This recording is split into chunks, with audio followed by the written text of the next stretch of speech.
Hi hello friends, welcome to ಮನಸ್ಸಿನ ಪಿಸ್ಸು ಮಾತು. ಒಂದಿಷ್ಟು ಮನಸ್ಸಿನ ಮಾತುಗಳನ್ನು ಹೇಳ್ಕೊಳ್ಳೋಣ ಅಂತ ಬಂದಿದ್ದೀನಿ.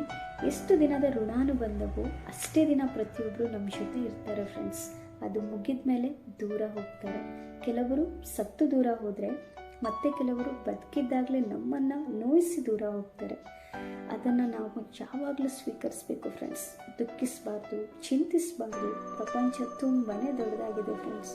ಅವ್ರು ಬಿಟ್ಟು ಹೋದ್ರು ಅಂತ ಜೀವನನೇ ಮುಗೀತು ಅಂತ ಅನ್ಕೋಬೇಡಿ. ಏನೇ ಆದರೂ ಕೂಡ ಪಾಸಿಟಿವ್ ಆಗಿ ತಗೊಳ್ಳಿ ಫ್ರೆಂಡ್ಸ್. ಇರೋದೊಂದು ಜೀವನ ಅಲ್ವಾ. ಅವ್ರು ಬಿಟ್ಟೋದ್ರು, ಇವ್ರು ಬಿಟ್ಟೋದ್ರು ಅಂತ ನಾವು ಕೊರಗ್ತಾ ಉಳಿದ್ರೆ ಜೀವನಕ್ಕೆ ಅರ್ಥ ಇದೆಯಾ ಫ್ರೆಂಡ್ಸ್? ಅದಕ್ಕೆ ಹೇಳೋದು, ಏನೇ ಬಂದರೂ ಕೂಡ ಧೈರ್ಯವಾಗಿ ಫೇಸ್ ಮಾಡಿ ಫ್ರೆಂಡ್ಸ್. ಹಾಗೆ ಎನಿ ಟೈಮ್ ಆ ಮುಖದಲ್ಲಿ ಆ ನಗು ಇರಲಿ ಫ್ರೆಂಡ್ಸ್.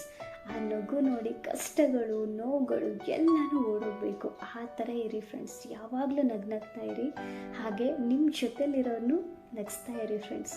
ಈ ಚಾನೆಲ್ನ ಸಬ್ಸ್ಕ್ರೈಬ್ ಮಾಡಿಲ್ಲ ಅಂದರೆ ದಯವಿಟ್ಟು ಹೋಗಿ ಸಬ್ಸ್ಕ್ರೈಬ್ ಮಾಡ್ಕೊಳ್ಳಿ ಫ್ರೆಂಡ್ಸ್. ಪ್ಲೀಸ್ ಸಪೋರ್ಟ್ ಮಾಡಿ ಅಂತ ಕೇಳ್ಕೊಳ್ತೀನಿ. ಎಲ್ಲರಿಗೂ ಒಳ್ಳೆಯದಾಗಲಿ. Thank you.